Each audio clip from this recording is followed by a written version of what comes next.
وہ جس کو بٹھانا چاہے تو بازو بٹھا بھی لیتا ہے.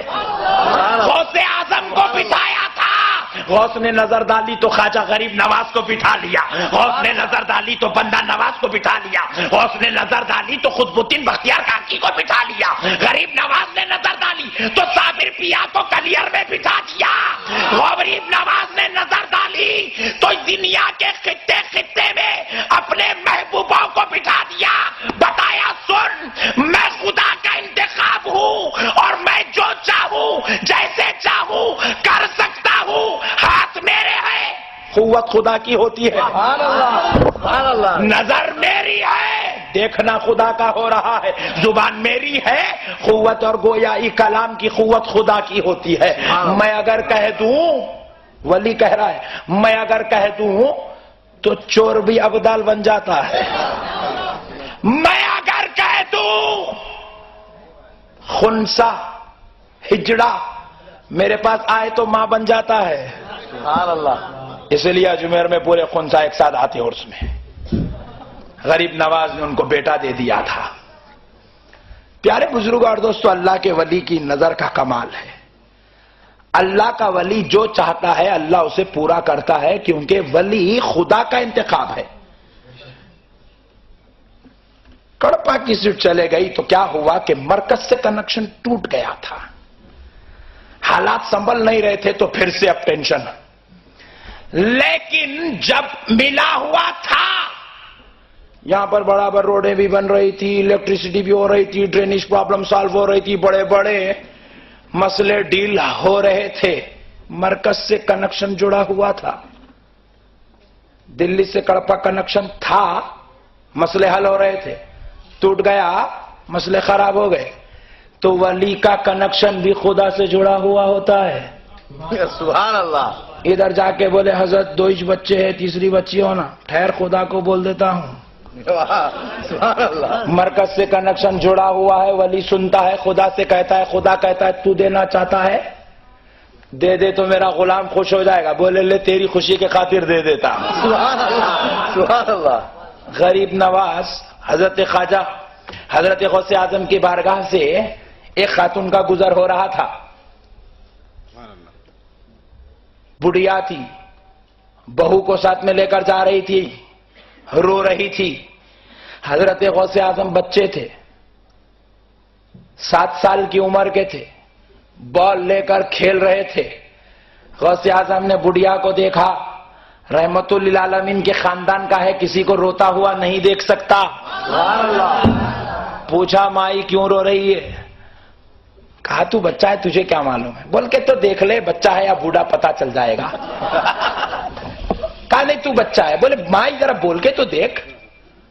کہا یہ جو عورت میرے پیچھے ہے یہ میری بہو ہے, مجھے ایک ہی لوتا ایک بیٹا ہے اور یہ میری بہو کبھی ماں نہیں بن سکتی, اس لیے افسوس سے جا رہی ہوں.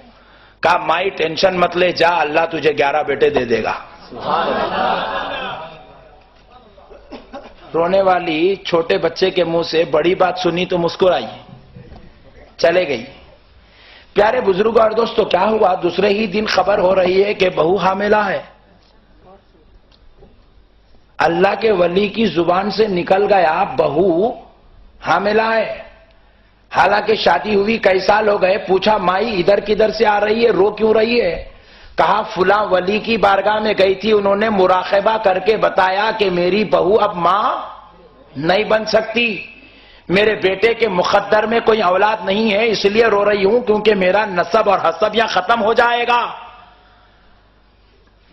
حضرت غوث اعظم نے کہہ دیا 11 بیٹے ہوں گے. چند دنوں بعد خوشخبری مل گئی کہ بہو حاملہ ہے, ایک بیٹا ہوا, دوسرا ہوا, تیسرا ہوا, 11 ہو گئے 11 سال میں.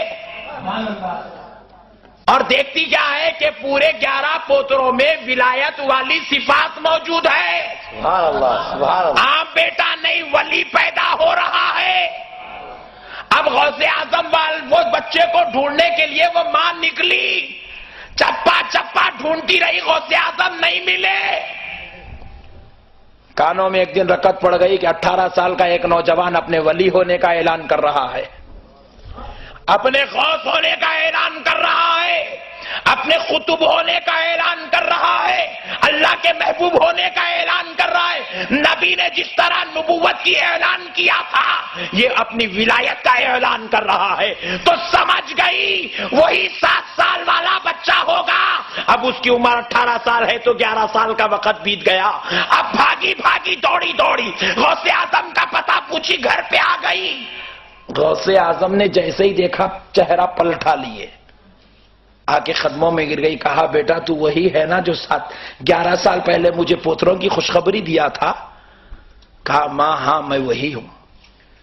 پوچھا بیٹا اس وقت میں زمانے کے سب سے بڑے ولی کی بارگاہ سے آ رہی تھی، وہ مراقبہ کر کے بتائے کہ میرے بہو کے مقدر میں، میرے بیٹے کی مقدر میں کوئی اولاد نہیں ہے، پھر تو نے کہا 11 بیٹے ہوں گے تو مجھے 11 بیٹے پوترے ہو گئے۔ بیٹا ذرا بتا، اگر آپ کی بات سچی ہے اور وہ کرامات میں دیکھ رہی ہوں، وہ ولی غلط کیسے ہو گئے؟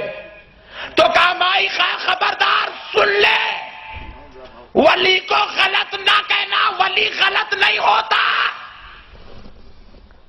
وہ جو ولی نے مراقبہ کر کے کہا تھا وہ حقیقت تھی۔ وہ لوہے محفوظ کو دیکھ کر کہہ رہے تھے لوہے محفوظ میں تیرے بیٹے کے مقدر میں کوئی اولاد نہیں تھی۔ انہوں نے وہ کہا جو دیکھا۔ اور مائی سن، جب تک تو میرے پاس آئی تھی تو تیرے بیٹے کے مقدر میں کوئی اولاد نہیں تھی، لیکن میں نے محبت سے کہہ دیا تاکہ تیرا رونا ختم ہو جائے، تیرے چہرے پہ خوشی آ جائے، تجھے خوش کرنے کے لیے میں نے کہہ دیا جا تجھے 11 بیٹے ہوں گے۔ اللہ نے گوارا نہ کیا کہ غوث کی زبان کے کلمات مٹ جائے۔ رب نے کہا اے میرے غوث، اگر تو کہتا ہے اب تک تو لکھا ہوا نہیں تھا، لے تیری زبان سے نکل گیا تو خدا لوہے محفوظ پہ لکھ دیتا ہے۔ نعرے تکبیر، نعرے رسالت، علماء اہل سنت، غوث کا دامن۔ اللہ کے ولی کی زبان ہوتی ہے، قوت خدا کی ہوتی ہے۔ سبحان اللہ۔ زبان سے نکل جائے ہو کے رہتا ہے۔ اس لیے پیارے بزرگ اور دوستو، اولیاء اللہ کی چھت و چھایا میں رہنا چاہیے، مسئلے بڑے آسانی سے حل ہو جاتے ہیں۔ جو بزرگوں کا دامن چھوڑ دیتا ہے وہ تباہ و تاراج، نیست و نابود ہے۔ گلی گلی کوچے کوچے کھٹکا مارنے کے باوجود بھی پھر بھی کڑپا کا چورستہ غلاموں سے بھرا ہوا ہے۔ اب وہ